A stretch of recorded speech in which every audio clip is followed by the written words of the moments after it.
I'm really happy to be in this city after a while, as I was also a kind of guest, but not a speaker before, but not for Wasm, but it was for Full Stack Fest, I guess, and maybe you remember that. And then it is always like for me, like a nice combination. I'm from Berlin originally, well, originally from Istanbul, but living in Berlin, and Barcelona is always giving me the same vibe that, makes me feel like really chill and really, excited. So today's topic is that I want to share with you that kind of started as an experiment, but turns out to be something like literally a product, which is today, I guess, running in 2 million of websites recently, which is kind of small Wasm module that is being distributed across a CDN network. So that I want to, also share with you regarding the insights and the experiment and also the experience that I had. Okay, so Silent Sentinel. This was the naming that I just nicknamed it because the original name is not like this. Due to the some contractual details that I need to keep as a secret, so I'm just keeping it as Silent Sentinel, let's call it that way, and I hope no one knows it, from the company that I worked for. Anyway, just joking. So actually the aim of what it should be doing is just detecting bots, but only in the client side, not in the server side or any kind of combination in a hybrid mode. So during the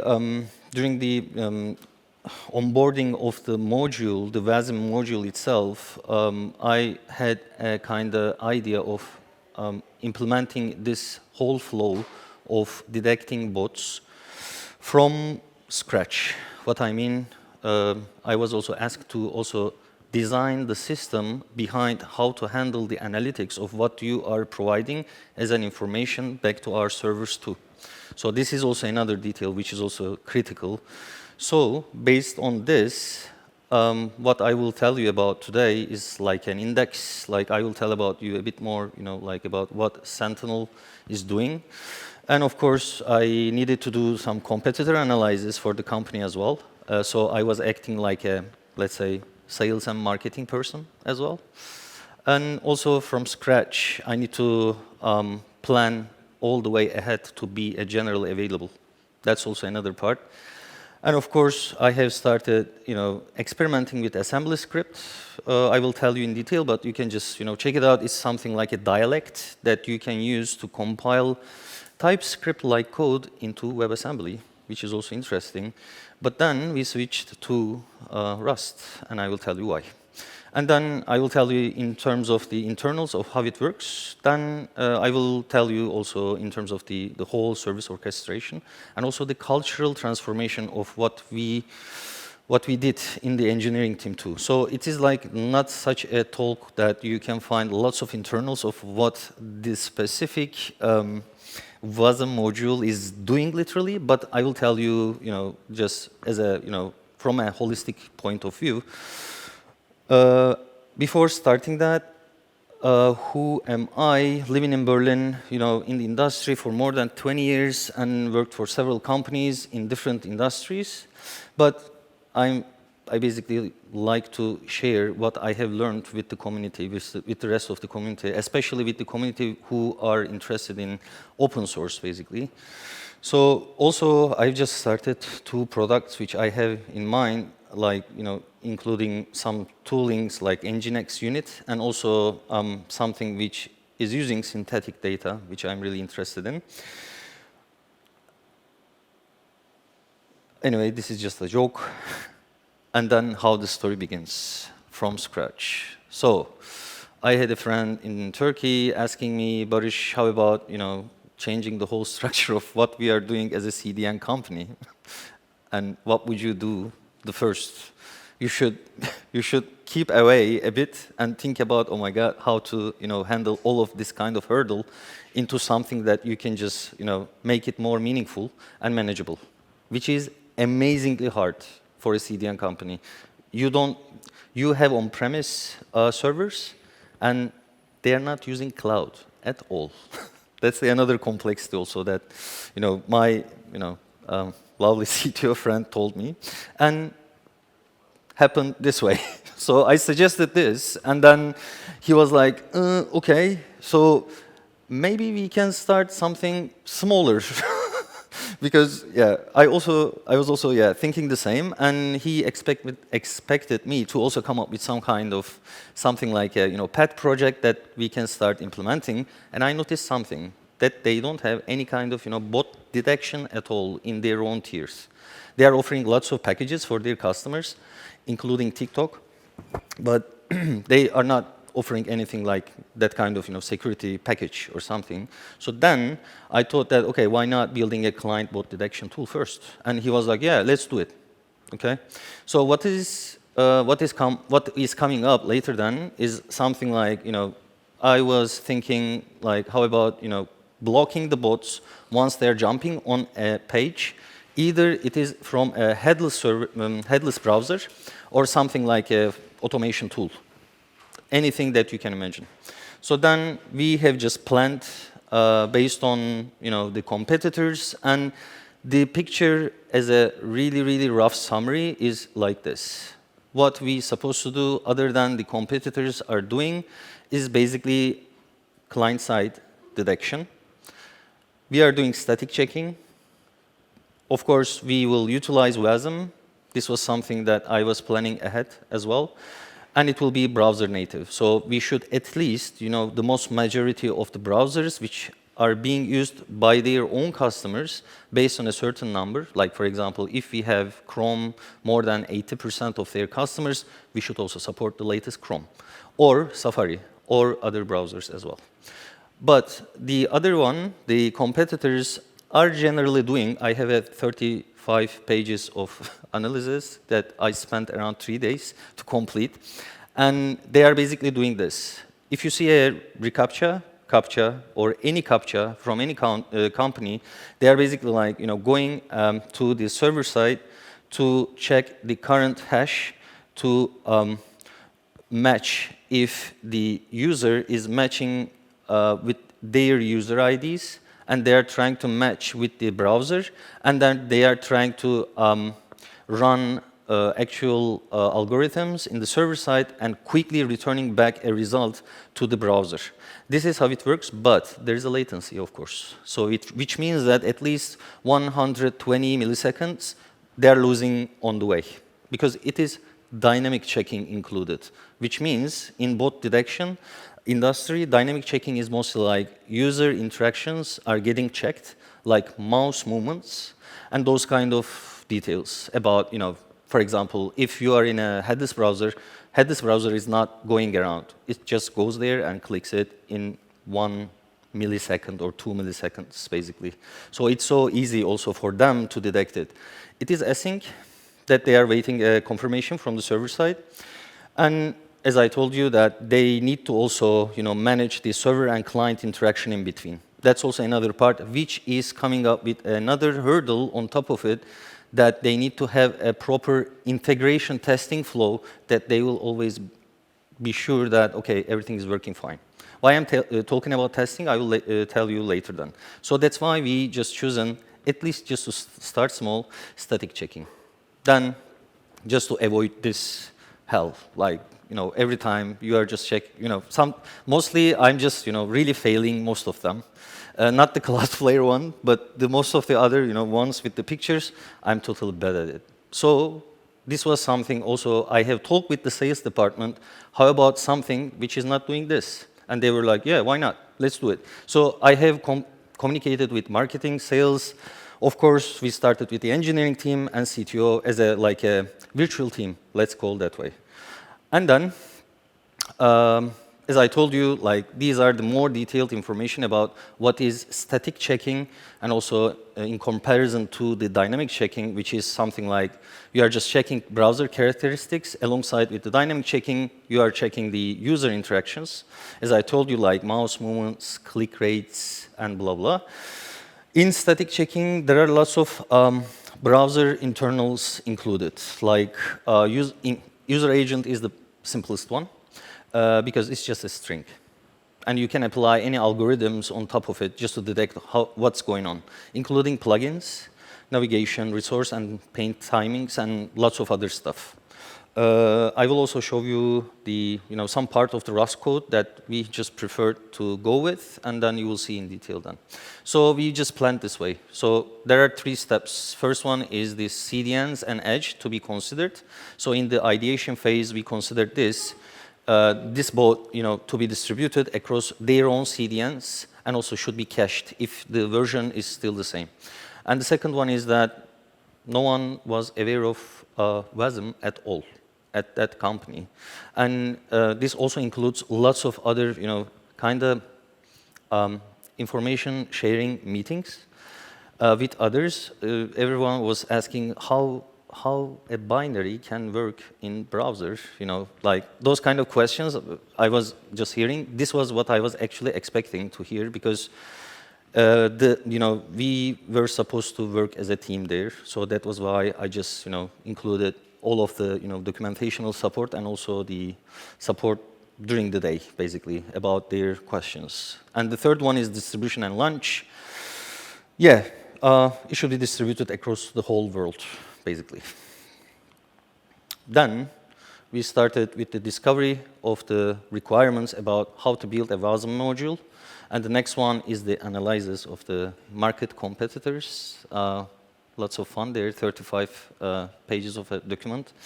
And I wanted to have SLO and SLAs to be defined by the product manager or product owners, because I didn't want to also do something unnecessary that they are not expecting to have.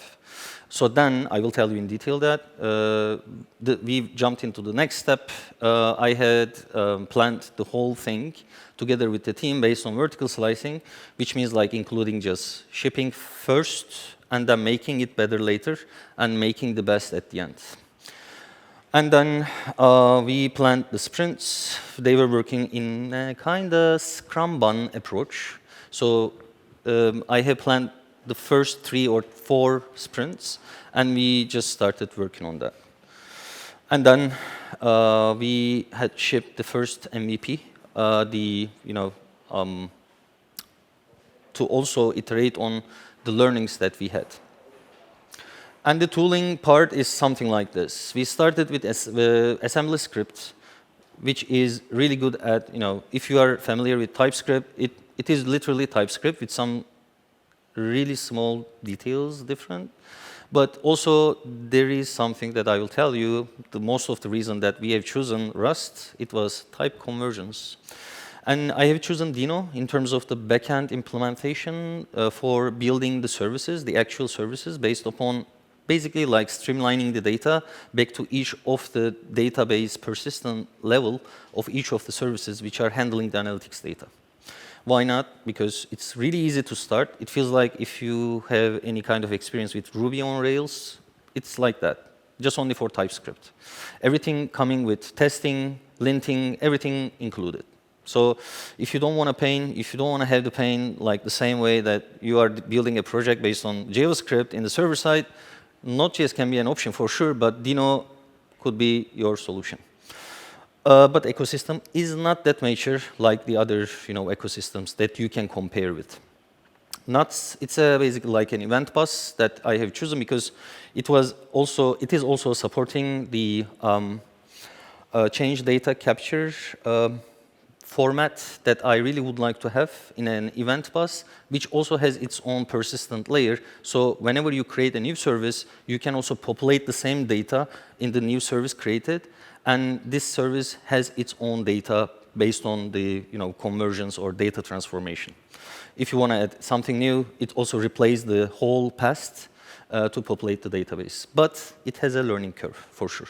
But it's really easy and straightforward. And it is open source. And CeciliaDB, why? Because totally distributed. It can be distributed based on clusters. So that's why, as we would have some different regions, but also with the same data, so CeciliaDB was the first choice for me just to go with. And I couldn't find any kind of cons, basically. And, okay, I see that I need to keep my computer warmed. Okay. So then I started with assembly script. So TypeScript like language, and I built the module, and then tried to optimize based on some really, early phase tools in terms of the performance. And the idea was that also the company was not having a client-side SDK. So then I have built that too. It was also in Dino, and then the basic idea will be like fetch the Wasm module from a CDN, distributed across the whole global network, and then based on a client ID or token, just load that specific Wasm module specific to that company. Because some of the needs will be different than the other companies that are running together with this, within this global distributed network. So the first tryout looks like this, okay? I managed to persist the data, and then I managed to, show the data in real time based on server-sent events to the client side. This was something that I just prepared for the first presentation to the C-levels, and they were like, yeah, let's continue to the next sprint. So this was the result of the first sprint due to the, benefits of vertical slicing, because the end result should be like this, exactly.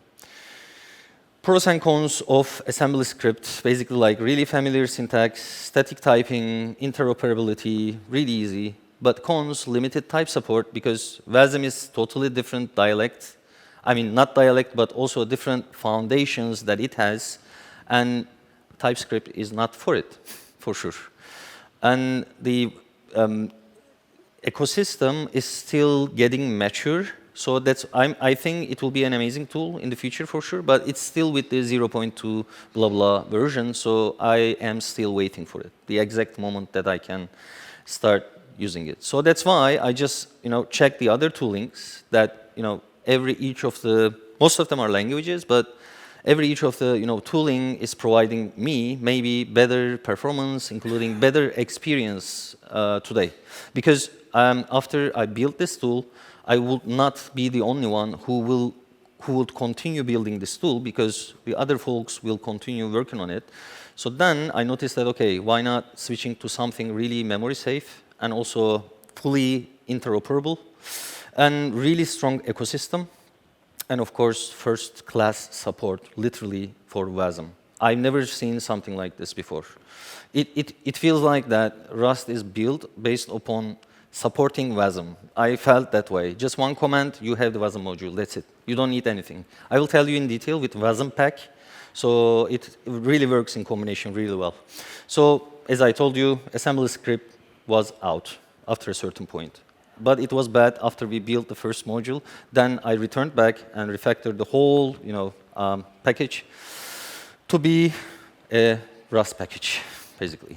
So Rust wins. So as you see, the type conversions are totally native, and this is how it really goes smooth for me. So that was why it was really easy to struct everything based on typings. And as you can see at the top, like bot threshold, this was something that we are also providing for the customers of the company as well, just to have it as dynamic. So they can decide on, okay, our bot threshold is 50%.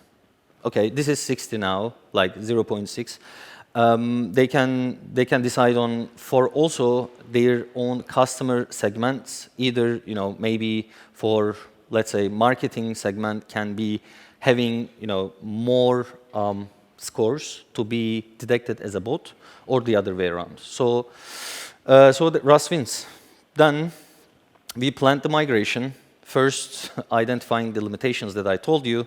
Then the next step, the capability investigation in comparison to what a WebAssembly script provides for us. And the other one, we created the plan, because we are working as a team. You need to be open, always communicating, because today's development experience is half of it is communication. And the other one is basically like the migration plan and kickstart on it, and test each iteration based on a proper presentation to the C-levels and then deploy it through the same CDN, global CDN network, basically. So for me, the only tooling after Rust that I can totally recommend for you is the Wasm pack, which is an amazing tooling that you can also seamlessly integrate into your own CI/CD pipelines. What I've done so far, after having the Rust module developed, I have just included it into our shell scripts for local development environment to be set up really easily. And then I have also included it into our own Docker images to also provide a seamless experience for our developers too. So it also really works well. I will also show you regarding what are the internals of what has been exported after Wasm pack has run. So basically, you don't need to think about anything else. It just runs and it just works. That is, basically like what I was expecting to have, and I had. Then this was the whole, directory which Wasm pack has been exporting. As you can see there, it also comes up with the type definitions in DTS, and also basically like it can run as a single package as well. As you can see, there's a package JSON. If you have any familiarity with JavaScript ecosystem, if you see package JSON, it can be also an SDK, or can be ported to another SDK too, if it exports everything needed by the other parties expecting that. So, and the Wasm, the file with the Wasm extension is the one which is basically like the Wasm module itself. Really smooth. And it takes around 1 second or something just to compile everything and just export it. And then, as you can see, this is the internals of what is inside of MDN bot security file, .js file. It's basically like a kind of mumbo jumbo in between browser and Rust and Wasm module. It includes some bindings about, like telling the browser that this is what it is and just run it. There are lots of typings there, as you can see. I will show you more, but yeah, that is basically like this. And more, it is how it looks like. The isBot function is basically like checking if the bot, the visit has the characteristics of being a bot or not. So these were the internals of what it provides from basically this file, MDN bot security, back to the browser. And the other one is that you can see, as I mentioned to you, like, assembly script is not yet capable of. It is the one that, Wasm pack is really capable of in terms of providing the proper typings for each of the types that is required to be,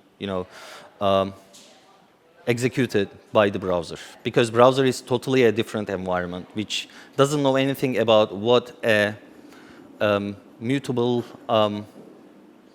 string variable is defined in Rust. It doesn't care. It just needs to have something which is understandable. So we have planned in implementation, as I told you, like we have just converted everything back to Rust and then compiled it to Wasm, and we have just exported the SDK, the file which is used by the SDK itself. Then, as I told you, like I wanted to hear more about SLOs and also success metrics from the product managers to keep aligned for each of the parties that are expecting this tool to be also distributed for their own customers, because they will also give those details. I have noticed one thing which is totally different than you can see for any other plannings for other tools. False positive rate is critical here, because you can block some real users literally, and let them kicked out easily. So that was why we just worked on it and really streamlined about, if there is kind of, false positive rate, we are just flagging them into the records of where we are keeping those records inside before going through to the whole flow. I will tell you in detail later then. Bot detection rate, of course, it's more than 99%. Detection response time, it is literally, okay, I need to talk about this too. It is literally not even 50 milliseconds less. It is even lesser than that. The loading time, the Wasm module, it was like around 15 milliseconds in the client side, because it was also cached in the whole global CDN network. And also, the load time was literally ridiculously fast. And then, of course, this was the last point, that customer satisfaction should be at least really high based on their experience. So SLOs was like, bot detection response time less than 50 milliseconds, and the whole other details that we needed to provide. System availability, false positive rate, as I told you, detection accuracy, and of course the response time of the APIs in the downstream services that we have also deployed. And of course SLAs, so uptime 99.9 availability on an on-premise ecosystem. Huh?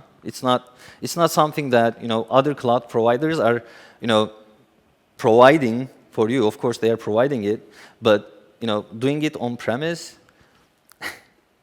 get ready for the sleepless nights, basically.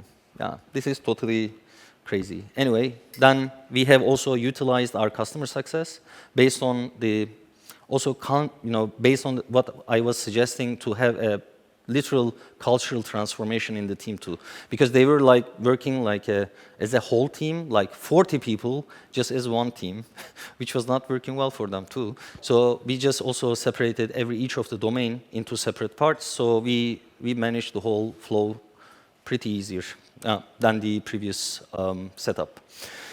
So the next one that I can, that is the, okay, that's it. So cool. So this was the second demo once I was done with the Rust implementation, let's say transformation, which is based on an HTML file that we just shipped on a literally on a server and show the result. And that's basically how it works, basically, like in the code. That, as you can see, this is the code from the SDK actually. So SDK performs like a bridge in between the browser characteristics to be collected to the Wasm module, because Wasm module is not able to directly interact with the DOM or browser itself. You can only load it, basically. So that was why. So that was why also Wasm pack comes into play, that exports that that I showed you the file MDN security JS, which also has the bridge functionality in between. So as you can see here, there are some literally small details like global this. This was due to the environment of what Dino expects to have. It's basically window, like browser window is global this in the context of Dino. And the other details are basically like type, literally primitive types that you can just define and just move forward. And some maybe generics, really basic generics based on TypeScript. And then we have included weights, which means, as I told you, like we should give scores based on the calculations of the browser characteristics expected, and then you are just able to also, we were just also able to just to simulate based on some certain scenarios in a really presentational way of how it behaves here. For example, we have a headless browser, but we were just not setting it, as you can see in the test tent here. This was a false positive actually, or let's say true negative, let's call that way, because it should be set as a bot, but it gets 58.82%. And as you can see in the 13th test run, it was like more than 60%, so we just set it as, this is a bot that we just code, okay? And then this was the presentation also that we showed, like, it was like a showcase, like we ran interactively with the C levels, and then they just seen everything, like how it performs in terms of the results. And by the way, as you can notice, we were excluding the AI crawlers as well. And then this was a question from one of my friends here. So that was why I just wanted to, also add this. But it is also configurable for sure. So what happens? So if score is more than 60, they are saying this. Sorry, you are being blocked, basically, and you can just get more information about why you have been blocked, basically. Yeah, 1 point, Selenium is crazy. It is old, but it is so hard to be detected. Anyway, so how it works? The SDK, basically, SDK has a function which is called init, and then getting a client key from the customer. And also, we have included a monitoring mode because sometimes in our testing environments, we want to, run the monitoring mode as well without running the actual detection. Because if we have this screen during during our test runs, it's not good. We need to also see the whole content of the whole page itself, because once you see this, you don't have any content at all inside the website, because we are just wiping up the whole content of the HTML, because it's easy, because it's string. Or it can be converted to string and easily wiped out. Anyway, and then after init, we are just sending actually calling the is_bot function, which is provided from the Wasm module with the several let's say, characteristics that we were collecting from the browser itself. I guess I forgot to change the name of the company there, but anyway, this is how it works, basically. Then, these are the, for the ones who are really interested in what kind of parameters that we are sending to the Wasm module are like this. Like even web GPU adapter info, we are sending that too. Because there are some types of checks that you can just detect bots based on their web GPU definitions and the other details. I will share these slides after the presentation, so you can just go and check it out. So then, we started with the hardest problem, so giving a summary for all of you. And then we have also included end-to-end tests that, makes us feeling, more sure about, if it will work every time once we introduce a new change. I'm really a huge fan of, end-to-end reliability across the whole system. The third one is, we iterated over until we have reached the point that, we are done. So it's ready to go for more customers. And then we have reviewed the first sprint, and then we have collected all the feedback from the first pilot customers. And then the feedback was good, and then we just decided to ramp up for the other customers too. And of course, the communication part always there, unfortunately. And then starting the next sprint, basically. So how it looks like from a bird's eye view for you is like, basically, we are collecting the payload from the browser to send to the collector service, which is kind of running on Dino as well, with its own database. But it's really like a really thin layer that I'm just keeping some before and after data, because collector service is also responsible for the transformation of the data itself. And Dino is capable of doing it for sure. And then we streamlining the transformed data to the actual service called bot management service, and it has its own database and persists it there. And then they're keeping it there. Then we are triggering a CDC, including a topic on nuts to publish the data through the whole pipeline to let other services know about what's going on too. And then that's why we had also, like after the bot management service has the data, it also publishes the data based on also the certain topic that is subscribed by another service called BFF, backend for frontend, because we had also two sections in the presentation level. One is the dashboards for the customers of the company, and also for the mobile clients as well. So that was why we had the opportunity to scale up, different services, and also the same service with the same data, but also based on different scaling purposes. So this also provides this for us. And of course, the whole foundation of the whole system is nuts, basically. We are just talking with it, and then it just lets others know, about what the data is, basically, just that they can, transform or keep whatever else they want to do. And then we have used, as I told you, like server-sent event stuff, because we don't need extra whole of, what is coming with WebSockets, because it's so, it's so problematic from my point of view, especially if you are working with mobile clients. It's a battery killer. If you open two-way communication in between different devices, like a server and a mobile device, it doesn't work after a while. So that's why the clients are only getting pinged once the data is available. And then they're not getting pinged. So battery is there, basically.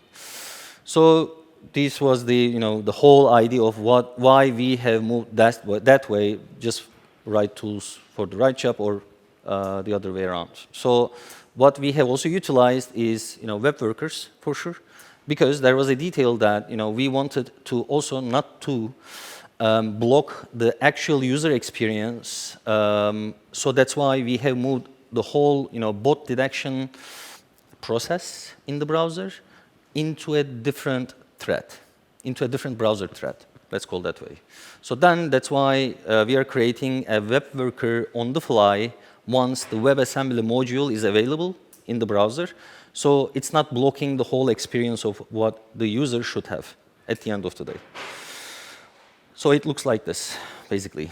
Like, I'm creating the worker on the fly, and then I'm just distributing it across the whole, SDK to be used based on the some browser main thread to the other thread, which is running in another thread, based on message passing, basically.